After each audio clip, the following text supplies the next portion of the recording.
amazing week. We have a wonderful show for everyone. The news cycle keeps turning. We are here to break everything down and make fun of it. So with that being said, I want to welcome the one, my only, but my favorite co-host as well, George. How are you? Namaste, Luigi. And just so everyone knows, we're recording this on Christmas Eve, right? Which shows our level of dedication, Luigi. In one word, our esprit de European. Oh, we are almost certainly violating European labor laws, but we are doing it for you guys. All right. Nicely said. Exactly. What do we have on the Renegades in Europe. What do we have on the menu today, George? See, I thought you had a good idea. We should start with something light, with the madman in Argentina. We've already covered him, right? Covered his entrance into the political into the political arena, Luigi. And Javier, now Milei, anarcho-capitalist, volatile libertarian, right-winger. Non-frequent ejaculator. Ejaculates once per 3 months, finds that is the optimal frequency. He has spoken publicly about that for reasons that nobody really understands. For reasons unknown. You've got some clips on the platform formerly known as Twitter. X, not a porn site. Definitely a porn site. That's why I don't use it anymore. Sorry, we have these short clips of Javier explaining how things work. The world. We have one. So this is an old one we're gonna watch right now, but we have some after he got elected as well. Nice. So that's how long ago? 5 years ago. Interesting. Yeah, this is 5 years ago. Te dicen, no, la obra pública genera empleo. Es falso. Es falso, porque en realidad esa obra pública, ¿con qué la financiás? La financiás con impuestos. Es decir, o sea, lo que aporta la gente. Claro, entonces, digamos, vos le estás detrayendo capacidad de compra a la gente, ¿sí? Para que el Estado haga eso, cuando en realidad la gente hubiera gastado en otra cosa, ¿sí? Y hubiera generado empleo de mejor calidad, de mayor productividad en otra parte de la economía. By the way, just so we break it down as we go along, the argument he's making right here is that of the crowding out effect. It's a very concept basic, they teach you early on in economics. And it's basically, if the government comes in and does all of this stuff, there are less resources for the private sector to use, and the private sector is better at using those resources. And my question is, he hasn't proved it. I mean, you can just make assumptions. I mean, just saying that people would have used it in a better way elsewhere, prove it. Yeah, of course. I mean, chances are that money would have ended up in some Cayman Islands account. And I'm not even making the argument for or against. I'm just saying that the way this guy posits arguments is not the way a serious person does. Certainly not a PhD economist. Let's put it that way. Not that economists are. Good doctors. My economics, one of my economics lecturers used to always make fun of economics. So I don't know how far economics can get you people. Not really. And yeah, when you bring in the chainsaw PhD economist who, we'll discuss further on. Let him finish his Thatcher spiel. Yeah. Very Thatcheresque. The private sector is amazing. The public sector cannot accomplish anything. As if America hasn't had enough private sector. We had too much public sector. By the way, a lot of good things came out of public sector research. I'm looking at your iPhone. I'm looking at the last vaccine, although right-wingers would agree. That as well. And I mean, imagine we stopped really doing government research at a mass scale like 20 years ago. We're still reaping the benefits. I mean, if we're going to go, and we always go deep quickly, Luigi. I mean, especially space travel, I find that a disgrace between you and me. Yeah. We landed on the moon more than 50 years ago, and we are still trying to work out Mars. We've left it to an eccentric billionaire that sleeps at the factory. Eccentric in the lightest possible terms. Yeah. Let's listen. Back to Milei. Calidad, de mayor productividad en otra parte de la economía. Es decir, y eso asumiendo que las manos de los políticos no son porosas. Supuesto muy fuerte, digamos, que no se verifica. Entonces, vamos, o sea, y aparte, digamos, ¿qué mejor que vos gastes tu plata en vos mismo que a que la gaste otro por vos? Claro, lo que pasa, si la gasta el Estado por mí, es el Estado el que te lleva los laureles de haber hecho determinada ruta. Sí, pero implica menos productividad y implica avances sobre las libertades individuales. Dude, it depends on what you spend that money on. No Like, way, if you do Luigi. No public, way. if you Stop. No, a you build better the right infrastructure system. infrastructure and the right infrastructure system. And you mean that works? No way. No way. Is that Jesus. how most proper economies develop into proper Yeah. economies? No way. No way. Good luck with the private sector doing that for you. Good Come luck over with to the Europe private and check sector, out the yeah. private highways we've set up. A lot of Go fun. check the toll roads. Go check the toll roads and tell me if you like traveling that way. Privatized road systems. Fucking disgrace. Fucking disgrace. If a society needs privatized road systems to function, is it worth having a society at that point? Honestly. Yeah, let's finish it. ¿Sí? Y además, digamos, tienen las manos porosas. Mamma mia. All right, so this is after the election. This is No. En cuanto a la clase política argentina, quiero decirles que no venimos a perseguir a nadie. I come in peace. And by the way, I mean, if there's someone who's corrupt, why won't we prosecute him? What is this shit? I mean, what is this shit? He extended the olive branch. Jesus Christ. A saldar viejas vendetas. It's all about vendettas, my dude. Nuestro proyecto no es un proyecto. Look at this shit. Sorry, Luigi. I mean, what is this fucking degeneracy? I mean, this is not about fucking vendettas, dickhead. This is not about you. If someone has been corrupt and stolen from the public purse, that's a fucking matter for the state law. It's not about your fucking vendettas, dipshit. It really annoys me, Luigi. This fucking narcissistic buffoons that are popping up everywhere. Are you done? Yeah, sorry. Nuestro proyecto es un proyecto de país. No pedimos acompañamiento ciego, pero no vamos a tolerar que la hipocresía, la deshonestidad o la ambición de poder interfieran con el cambio que los argentinos elegimos. A todos aquellos dirigentes políticos, sindicales y empresariales que quieran sumarse a la nueva Argentina, los recibimos con los brazos abiertos. He's talking about voters now. Yeah. Tyler. Yeah. It's a nice square. Very nice square. It's called Messi Square. Así, Wow.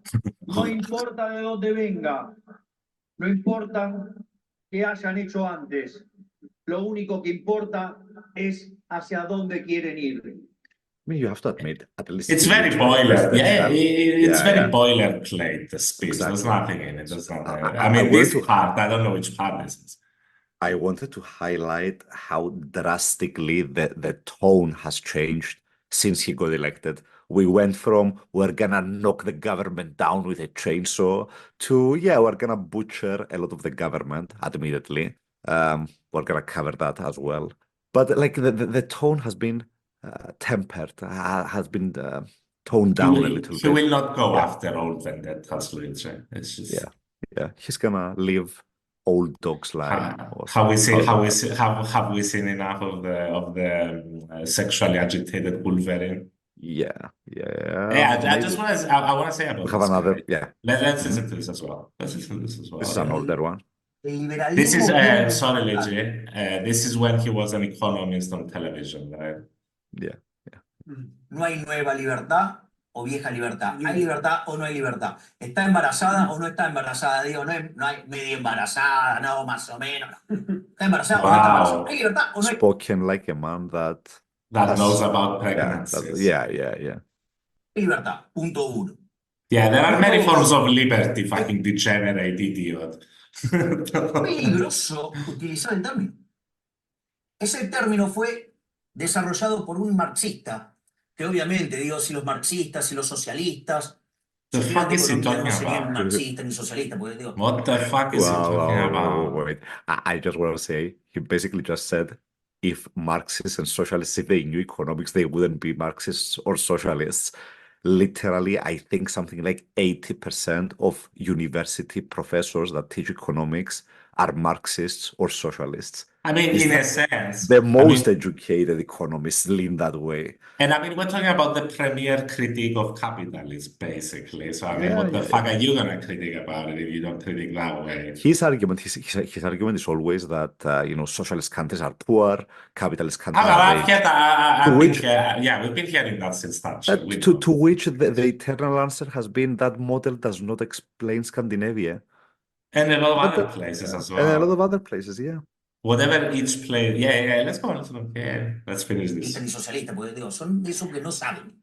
Esos son Yes. brutos, son This brutos. is a They're high dumb. level argument. High Yeah, level. they're dumb. High level. Everyone High is level. yeah. En ese Yeah. contexto, básicamente, Alexander Rusto, en 1938 y popularizado en 1939, desarrolla el concepto neoliberal. ¿En función de qué? Que él veía el nazismo, veía el fascismo, veía distintas vertientes del socialismo y veía hasta el comunismo. Y del otro lado veía, si vos querés, el liberalismo manchesteriano. Dijo, bueno, vamos a crear algo intermedio. Y lo llamó neoliberalismo. Te cuento que hay un libro de Ludwig von Mises que se llama El mito de la tercera vía y demuestra que ese modelo no tiene sentido, que ese modelo no es liberal y lo peor de todo. Tercera vía, ¿el neoliberalismo como tercera vía o la tercera vía de Guides, por ejemplo? No, él llamaba la tercera vía a esa definición de Rusto. No es la tercera vía de Guides y Glenn. No, es, digamos... Eso te parece burro a ti también. Sí, obvio. Obviously.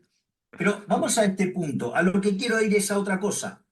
En ese concepto, además hay otro problema que está en la lógica de un libro de Hayek llamado Camino de Servidumbre. Todas esas soluciones intermedias son inestables. Y como son inestables, se produce... A ver, porque ¿cómo es la intervención? Aparece alguien desde la poltrona, ve algo, sin saber de qué se trata, pero que no le gusta y... This motherfucker doesn't understand why we have governments and Yeah, regulations. basically. This motherfucker doesn't understand that those institutions were developed over centuries after we were in anarcho-capitalist Feudalism, basically. feudalism. Yeah. But I mean, I've heard this shit ever since Thatcher, and I mean, we've been living through 50 years of fucking privatization, deregulation, whatever else. Neoliberalism, what neoliberalism encompasses, basically. And this fucker is like, and I mean, we're talking about Argentina. Granted, I imagine Argentina has one of the worst, as Steve Bannon would call it, administrative states. But still, the answer to a bad administrative state, a bad government, a corrupt government, an inefficient government, an overly bureaucratic government, whatever you want to call it, is not no government. Only a fucking idiot would fucking believe that. I have no words. I mean, By the way, and like if you're quoting Mises and you're saying interventions don't really work and you're gonna create more inefficiencies and so on, you're like, okay, douchebag, what's the alternative exactly? Are you just gonna sit back and let the crisis just unfold? I mean, is that politically viable even in today's world? If you don't believe in government, I guess, but they're gonna come in your fucking house. That's what's happening if you let this fucking chaos spread. But I just wanted to highlight how much the tone has changed. He's not talking about knocking down the government anymore, but he has unveiled some pretty big He has. The question is he gonna pass him, Luigi? Because as we've said, when he won, he's got 15% of the fucking Congress in Argentina, parliament, whatever they call it. So Euronews is making fun of this as being a mega decree. That he's basically trying to change the entire economy by deregulating it, mostly. President Argentina's far-right libertarian Javier Milei unleashed a mega decree midweek, changing or altogether scrapping 366 economic rules a country's first. None of its previous leaders, democratically elected presidents and dictators alike, attempted such a massive dismantling of the system. Not even the dictators. I mean, this guy looks ideologically fanatical, no doubt about it. Go on, this According to Argentine law, Congress still has the power to sink Milei's program because, as George pointed out, he basically has like 20% of the parliament, if not less. Many are concerned his regulatory decisions might make matters worse in the South American country, as we previewed in the previous episode. And one big step would be the removal of all rules between tenant and landlord, That's a such recipe as laws putting a cap on rental increases. he's gonna fucking destroy what's left of that country. Okay, so in recent years, this is from Euronews, landlords have increasingly priced their properties in US dollars to avoid being stuck with rental income long overtaken by soaring inflation. This has been a nightmare for renters in a country where access to dollars has been strictly controlled. The deregulation will now make charging rent in dollars legal. But I'm not against that, but that's different from putting a cap on rental. Yeah, I mean, allowing local currency rent prices to catch up to their real prices, US dollar equivalents. It's not a bad thing. Yeah, it's necessary. It's prudent. But short term, it's gonna obviously. There's gonna be some. But I mean, it wasn't the real value anyway. Yeah. I mean, this is actually a pretty common sense reform. He has also loosened labor laws with the trial period for new employees going from 3 to 8 months. Not good. Compensation laws for dismissal without cause have been modified in favor of companies, also not good. And he plans to renegotiate labor agreements in force since 1975. He also scrapped the limits on exports and said the internet market will be liberalized. By the way, oh my God. I'm not against scrapping limits on exports. Why should there be limits on exports? Exports are good for a country. I don't know what the second. Oh, that's gonna be fucking shite, Luigi. let's all look into We agree that, on the first part. Yeah, I mean, having minimal taxes on exports is really good. It helps growth. But yeah. He also ditched some rules preventing the privatization of state companies and has already set his sights on national airline, Aerolíneas Argentinas, and their oil company. He's gonna sell, he's gonna sell every asset he's going. Yeah, as you do, while name dropping Elon Musk's Starlink as the company meant to take over the country's satellite system. All these weirdos are they're all in love with Elon. We know it, you know it, everybody knows it. Take a piece of our country, Elon, please. He also moved to limit the right to strike, which is enshrined in the Constitution. Additionally, he moved to strike all subsidies to the public transportation company, which might see an immediate tenfold increase in ticket prices in one of the most urbanized Jesus Christ, with 40 degrees, how many percent were in fucking poverty and they're gonna see a tenfold increase? We're talking about you're gonna fucking put 1,000% increase. You're gonna put the country to its knees. You do a tenfold increase on a population of 40% in poverty. Jesus Christ. Anyway, should we finish this? With the Argentinian weirdo. I mean, brace yourself, Argentinians. It's gonna be a bumpy ride. Let's go on to the great one. The one, I mean, I think the one who commented on our last video is a fan. So this one is for you, baby. You remember, we've covered his run-ins with this court case, which is trying to disqualify him because of the 14th Amendment. And we were making fun of the judge last time in Colorado who ruled for whatever the fuck credinous reason that even though he did engage in insurrection, he's gonna be eligible because for some reason the highest office in the land doesn't count, but every other fucking office that you can be elected to counts. And of course, the Supreme Court, I believe, of Colorado acted extremely prudently. I think it was part of their argument. How can you make this argument? They said that the highest fucking position, elected office in the land is the one that doesn't apply. Obviously bullshit. It should apply. And you ruled yourself, the last judge ruled himself that he had engaged in insurrection. And so it was a 4-3 vote. The Colorado Supreme Court declared Donnie Boy, the one, ineligible to hold office again. under the US Constitution's insurrection clause. I think that's in the primary as well. Don't ask me why. Don't ask me why. I mean, in my mind, it should apply for every fucking vote, right?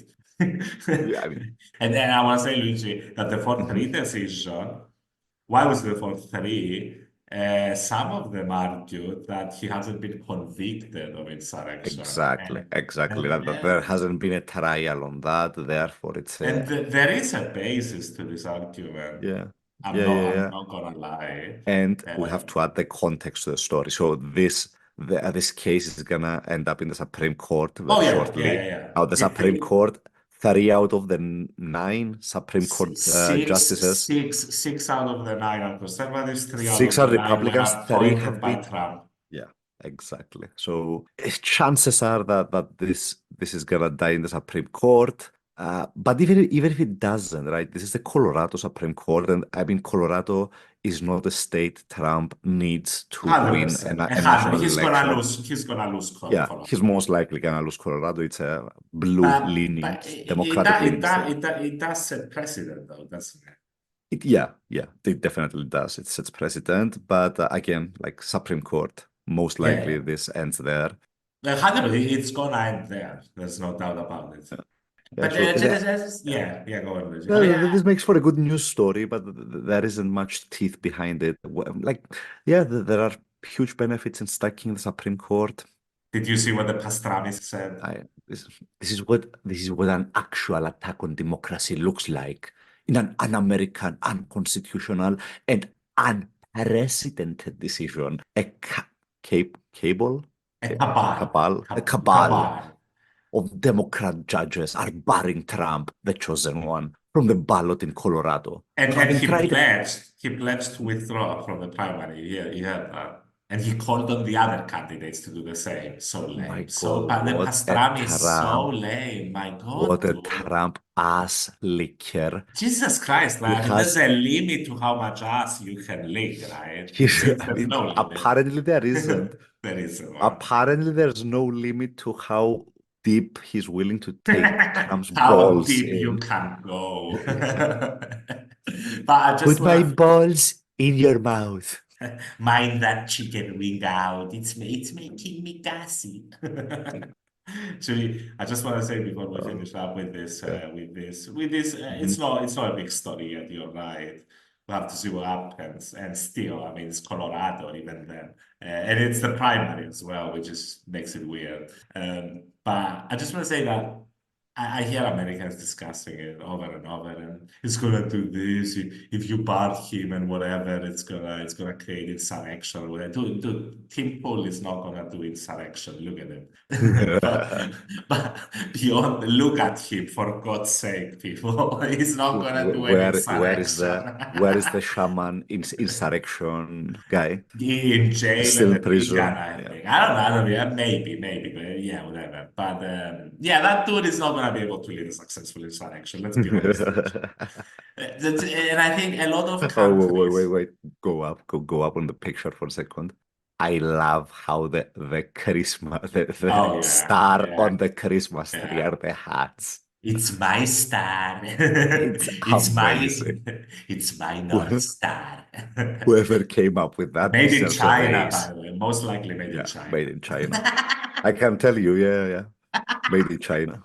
Checked. But I mean, and I just want to say that and they make all these back and forth arguments, and in my mind, a lot of America is very insular in the way it conducts its political affairs. I see the only countries out there are Venezuela and a couple of others. So I mean, there's no input from what other countries are doing. Brazil dealt with it much more deftly. That's how you handle a douchebag who tries to do insurrection. You bar him from running again for the next, 10, 15 years. Bolsonaro's out of the fucking picture now. He was a fucking douchebag, tried to do insurrection, properly punished. That's how the real... But I'm stronger. That's how a real fucking country deals with it, Luigi. I mean, it's been 4 years almost since the fucking last time he tried to do an insurrection. Why is this shit trying to happen now, which is about less than a year out from there? Isn't this ridiculous? I mean, at this point, what the fuck are you doing, people?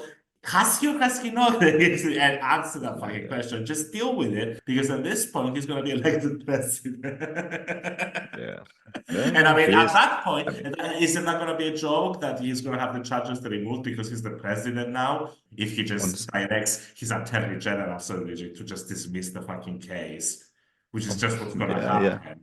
What's equally ridiculous is that the Democrats are still running Biden. Oh, yeah, of course. Anyone else, like, please. I've seen a poll, though, Luigi, with Gavin Newsom, and he was behind Trump. Yeah, but I mean, he hasn't been propelled Yeah, or into 100%. I mean, he has head done, of the party. 100%. We can't judge accurately. Yeah, correct. I mean, And imagine then, if Biden throws his weight behind him. I mean, and Obama. Obama. Where's Michelle? I just wanna, Did you see this Michelle poll? Obama. Almost a quarter of Trump supporters oppose having him on the ticket if convicted. Wow. That's incredible, right? Just Trump one, supporters. But it's a legit poll. It's one, definitely. But this is far too high, right? Trump supporters. I think that's Chris Christie's base, right? Yeah, that is exactly Chris Christie's target audience. And I think we should move on with because the new year is going to be upon us very soon. Can you give us a synopsis of an economic synopsis of what's of what we should expect? Yeah, in a nutshell. In a nutshell. So look, this year has been pretty good for the United States, in the sense that they are on track to do around 30% GDP growth, economic growth, around 3% inflation. So 3% real, and then you have 6% what is called nominal GDP growth. So the point being, the recession hasn't arrived. Right, and it looks like if any region has any chance of avoiding a recession, it's probably gonna be the US. Now, Europe is not in a recession right now. So the US is gonna do 3% growth this year. Europe is probably gonna do 0.5% or nothing. Nailed it. So basically, Europe is stagnant, and I think it's been a long-running fucking story. You are looking at a tougher environment next year, because basically, like, interest rates have been high for some time now, and the governments in Europe, the markets expect rates to come down next year, because inflation is going down. Because inflation has come down. That is the good news we want to discuss. I mean, prices are still rising by 3% per year, but last year they were rising by 8%. So prices are still rising, but the rate of increase has slowed down. That's what declining inflation means. Prices are never gonna go down. Or, I mean, they might, but it reflects my hard work. Beating all that, how we did together. We fixed it. It's fixed. It's a Bidenomics, Jack. Is it translating into support for Biden? No, not really. But I mean, we still haven't recovered. So I mean, I don't know. 3 months in. I can tell you what, the stock market is back to record highs. So it's because I'm gonna be elected soon. You can bet that if he gets elected, the stock market is gonna do very well, because we love the deregulation. We love it. I mean, the only thing he ever did 4 years in power is give them corporate tax cuts. So I mean, And by the way, we have to highlight that the main difference between the US and Europe, I think that explains how well the US is doing, is government spending. Jack is spending a lot of Isn't that fucking mind-blowing, Luigi? That is mind-blowing. That's why we nobody with could have seen that coming. Jack, Luigi. Jack is running a deficit of 5% of GDP. Now, if nominal growth is going to be 6% of GDP this year. Economics, baby. You can see that the deficit is helping the economy. Like, he's spending a lot of money. Contrast that to Europe. And people, you can see that so clearly. Just check the amount of spending Europe does and the United States has done, and just see how much better the United States is doing. And that has classically been the case after the Euro crisis 10 years ago. Again, right now, because if you contrast that to Europe and you see what the Germans are doing, George, we're back to discussing the zero black budget, no deficits, and it's not looking good, man. the legacy of the silly Euro crisis, the Schäuble sort of doctrines of deficits are bad, that is still haunting us to this day, honestly. And I mean, Europe is getting obsessed about immigration as well. It's not looking good for Europe, let's be honest.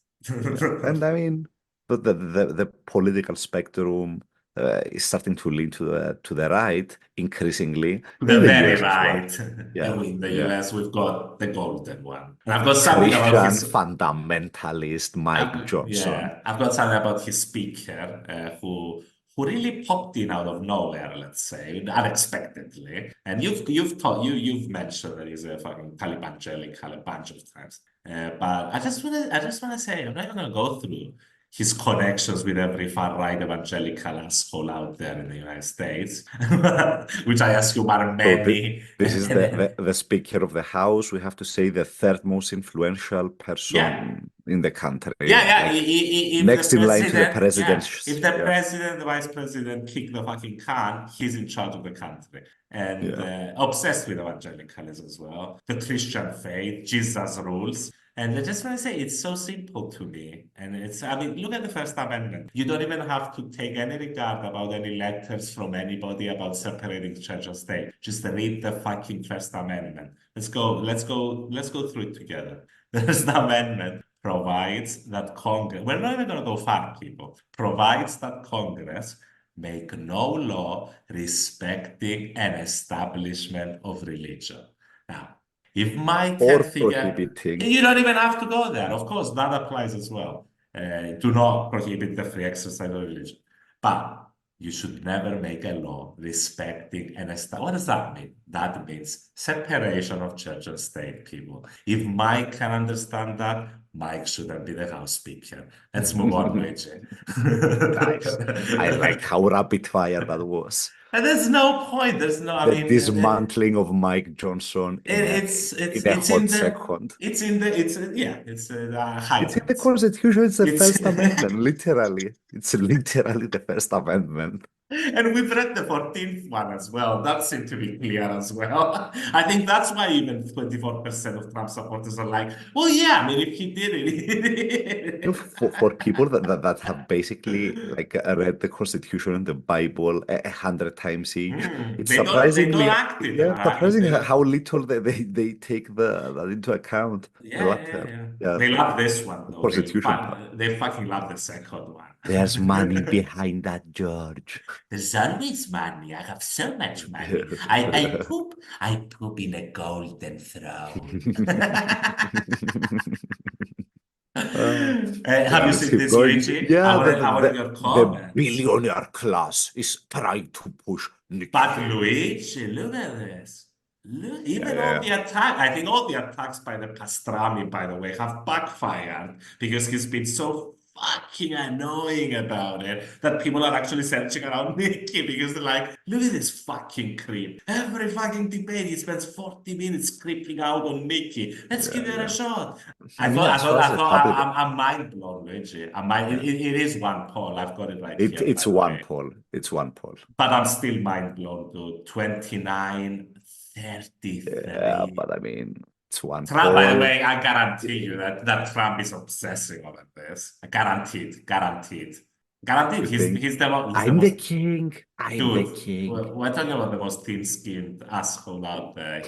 She stated that Donald Trump has started to attack me. Wow. He said, I don't know what this Nikki Haley search is all about. I think he calls her Birdbrain. And you want me to tell you what it's about? We're searching. Yeah, I mean, is she going to be able to pull off that one? Doubt it. In which state is it? New Hampshire. Is that the second one? The second one. The second state. Yep. Very interesting, though, right? I would have expected to get this close. I don't think there's any universe where Nikki Haley realistically challenges Trump. Like, if we had access to her Donnie data, I think we would have seen a pretty big spike recently. I think that's definitely. I think so as well. Yeah. Because basically what Luigi is saying is that they gave up on Ron DeSantis because exactly, and they have to find the next most realistic candidate. It's not the Pastrami, and it can't be because the Pastrami is insane, and it can't be Christie because Christie is too anti-Trump. Yeah, and I mean he's polling too low as well. I don't know. I don't think Chris Christie is We love you, Chris. Merry our Christmas. warrior. Any comments? About Trump attacking Nikki Haley. But let's give it to Nikki. Wow, incredible. Wouldn't have expected it. Even One of the poll. most prominent acts as South Carolina governor of Nikki Haley was signing into law a ban on abortion, which contained Oh my no God. exceptions for Wow. rape or incest. That is fucking And you know what's insane. incredible? She usually goes, I mean, for a Republican, they're more moderate on this issue. I mean, they've been hitting her on this. But Jesus, she's as insane as the rest of them. Yeah, but I mean, I agree with you. As far as Republicans go, she might be one of the I've more seen her rational argue. voices. I've seen Yeah, Ron DeSantis and the Pastrami hit her on this, that she's not being fair. And there's another controversy with the Donnie boy. He keeps referencing, I mean, he keeps going on about migrants poisoning the blood of our country. This is pretty heavy shit, Luigi. yeah. People have said in the past, Some not people. good people, not good people. Some, I expect we're good people. Some. As the article points out, similar rhetoric from one Adolf Hitler and one Benito Mussolini. Like, yeah, Yeah. Mark Twain, History Rhymes. Was that it? That was Marx. That was Karl Marx. That was Marx? Yeah, history doesn't repeat, but it rhymes. Well, oh no, that wasn't. No, you're right. That was Mark Twain. Marx was, what was Marx? History repeats itself. Oh, history repeats itself once in tragedy and then in farce. Yeah, we're at the farce stage, right? Basically. I mean, proven. Definitely at this point. And should we finish up on the poor people that have been suffering more than most people, I think. And it genuinely, at this point, it genuinely pains me to talk about this. Honestly, our tone in recent weeks has been more downbeat because this is a really difficult topic to cover, people, honestly, and like try to find the bright side and the sad side. There is no bright side. Yeah. Did you see about the UN security resolution that mentions no ceasefire? It mentions no ceasefire, but it wants to create, 8 corridors. I don't know how. I mean, it's better than no aid. Let me translate it. It's basically, we're gonna continue the bombing, but at least we're gonna give you some water in the meantime. Yeah, basically. And terrifying. And we've seen some interviews beyond RFK. There's a few people out there who are arguing that Egypt or Jordan or whatever the fuck should take the Palestinians in. That is ethnic cleansing, literally. The Palestinians have their land and they want it. So for what the fuck, Luigi? The shit I'm hearing is... Advocating for just mass immigration mass out displacement of the country. Of people, mass displacement, aka ethnic cleansing. Yeah. Also known as you want to talk about the this is an interesting article. So as the title suggests, we keep hearing that whenever we get the death toll numbers, 20,000 dead in Gaza, it's from the Hamas-run health authority, which is true. We should note that in past wars, the international numbers and have been the ones provided have been fairly in line with each other. So this article goes into detail, and basically, if you scroll down a little bit, George, we're gonna see that in the morgues. No, go up a second. Oh, sorry. So morgues obviously are overcrowded, and it basically says there they record whatever basic facts they can about the dead: name, identity, age, sex. Some of the bodies are badly mutilated. Only those that have been identified or claimed by relatives can go for burial and be included in the Gaza Ministry's death toll for the war. The rest are stored. I know. Sorry, it's just that the truth is often so much viler than what they make it out to be. Obviously, the numbers are undercounting. You don't need a genius to tell you that. Yeah. So every time we've heard the number, everyone has been saying this is an overestimate, and in reality, it's probably an underestimate, which, oh my God, look at this. About 70% of those killed are women and children. It says, I mean, what can you say about numbers like that? It's I think that there is no defense. I honestly think there is no moral, no legal defense. None. And you can tell by how the UN and when the whole world votes one way, it goes to tell you something. When 100 and whatever countries vote to have a ceasefire, it's probably the right move. Yeah. This is...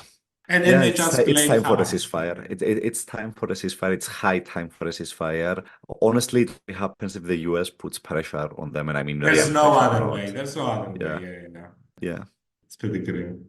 pretty grim. And as we mentioned in several episodes, when the prime minister's political career hangs on the war continuing, it's very difficult to get a ceasefire. So it's just a shitty situation all around, I would argue.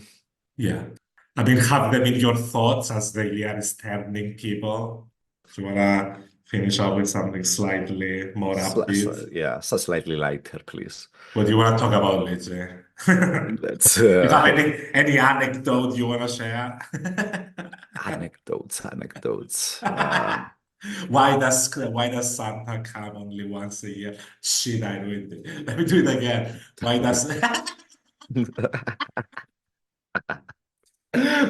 does Santa carry such a big sack? Because he only comes once per year. Just like Javier. Wow. There you go. Wow. Viva Wow. l'Argentina. Viva l'Argentina. So we'll see you next year, guys, basically. This is going to be our last episode before the new year, right? Yeah. And we haven't even previewed the next year. Spoiler alert, US elections. Previewed. Yeah.